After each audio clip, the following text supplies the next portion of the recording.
This is my son, Christopher. He loves history, but he hates every other subject ever known to mankind. I have written on cards names of presidents and vice presidents and numbers, and some people that are not presidents or vice presidents. And Christopher's challenge is to place them in chronological order from 1 to 10 with the help of our faithful Sophie. If Christopher looks somewhat dazed, it's because his glasses are broken and he has been without glasses for almost 2 weeks. Still, I think Christopher is up to this challenge, and when he is done, we will have a chronological list of the first 10 presidents and vice presidents of the United States of America. Do you accept this challenge, Christopher?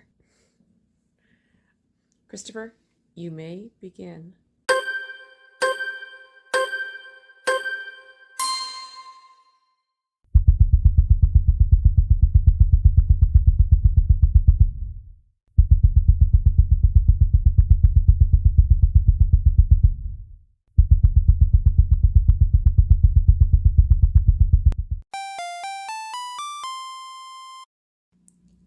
Okay, according to Christopher, the first president of the United States was George Washington, and his vice president was John Adams. George Washington was the first president of the United States. He was elected twice, served 2 terms from 1789 to 1797. He was the only president ever to be unanimously elected. Some of his nicknames were First in War, First in Peace, First in the Hearts of His Countrymen, Father of Our Country, and his vice president for both terms was John Adams. And according to Christopher, the second president of the United States was John Adams, and his vice president was Thomas Jefferson. Our second president was John Adams, George Washington's former vice president. One of his nicknames was less flattering than Washington's, being his rotundity, given to him for his love of grand titles. Adams only served 1 term, losing his bid for re-election to his rival and vice president, Thomas Jefferson. And according to Christopher, the third president of the United States was Thomas Jefferson, and his vice presidents were Aaron Burr and George Clinton. Thomas Jefferson, the third president of the United States, was the author of the Declaration of Independence, an inventor, a scholar, and nicknamed the Sage of Monticello and the American Sphinx. Jefferson served 2 terms, from 1801 to 1809. Jefferson was the first president to have 2 different vice presidents. His first vice president, Aaron Burr, shot and killed the former Secretary of Treasury, Alexander Hamilton, in a duel, though he was never tried and he finished out his term. Aaron Burr has the dubious honor of being the only vice president to kill someone while sitting as vice president, and also of being dropped from the ticket after he was still nominated to be Jefferson's running mate for Jefferson's second term. In place of Aaron Burr, George Clinton was chosen to be Jefferson's running mate for his second term. According to Christopher, the fourth president of the United States was James Madison, and his vice presidents were George Clinton and Elbridge Gerry. James Madison, a serious, quiet, studious man, was our fourth president.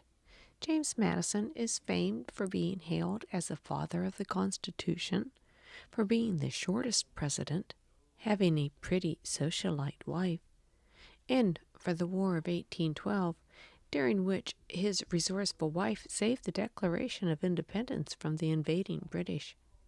He is also the only U.S. president to have 2 vice presidents die during his term of office. For a mild-mannered man, he must have been tough to work for. George Clinton was Madison's first vice president, making Clinton the first vice president to serve under two consecutive presidents.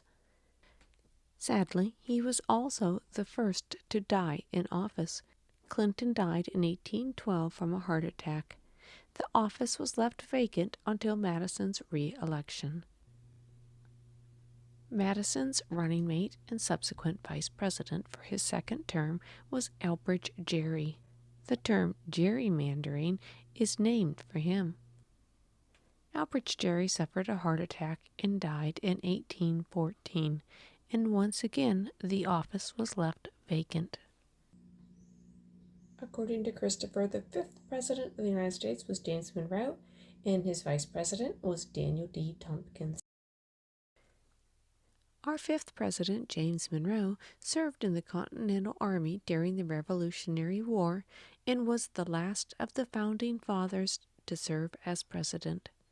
He was only one vote short of being elected unanimously, the story being that the dissenter only voted against Monroe so that Washington would be the only president to hold that honor. Daniel D. Tompkins served as vice president for both of Monroe's terms, which must have been a refreshing change after the vice presidential misfortunes of the previous two presidents. According to Christopher, the sixth president was John Quincy Adams, and his vice president was John C. Calhoun.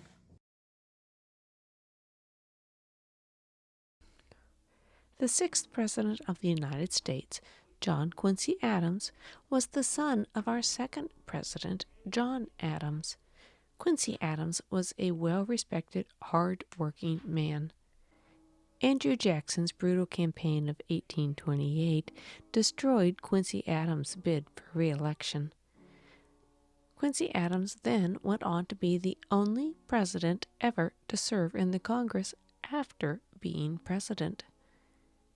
At the age of 78, he suffered a stroke at the House of Representatives, but after a few months of recovery, he returned to fill his position. 2 years later, he collapsed on the floor during a debate over the Mexican-American War and died 2 days later. Quincy Adams' vice president, John C. Calhoun, was a fiery, outspoken man who, though a presidential candidate himself, threw his support behind Quincy Adams. But later, he helped his defeat. The seventh president, Andrew Jackson, vice presidents John C. Calhoun and Martin Van Buren. Andrew Jackson, or King Andrew as he was called by his detractors, was our seventh president. A temperamental, extremely determined man, he was either adored or despised. He fought over 100 duels. 2 bullets were permanently lodged in his body. Once, a would-be assassin attempted to shoot the 67-year-old Jackson, but the assassin's gun misfired.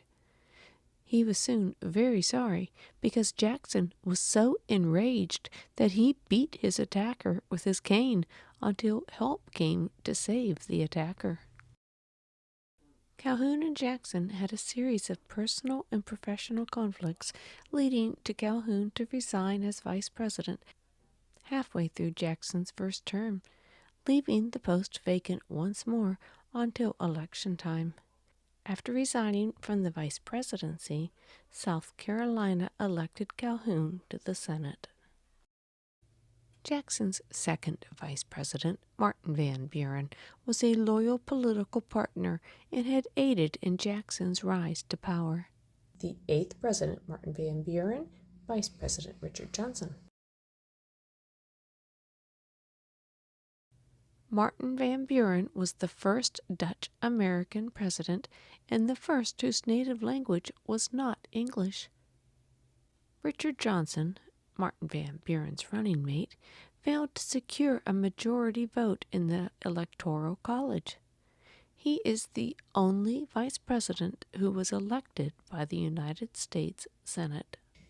Ninth president, William Henry Harrison, and John Tyler, or Tippecanoe and Tyler too.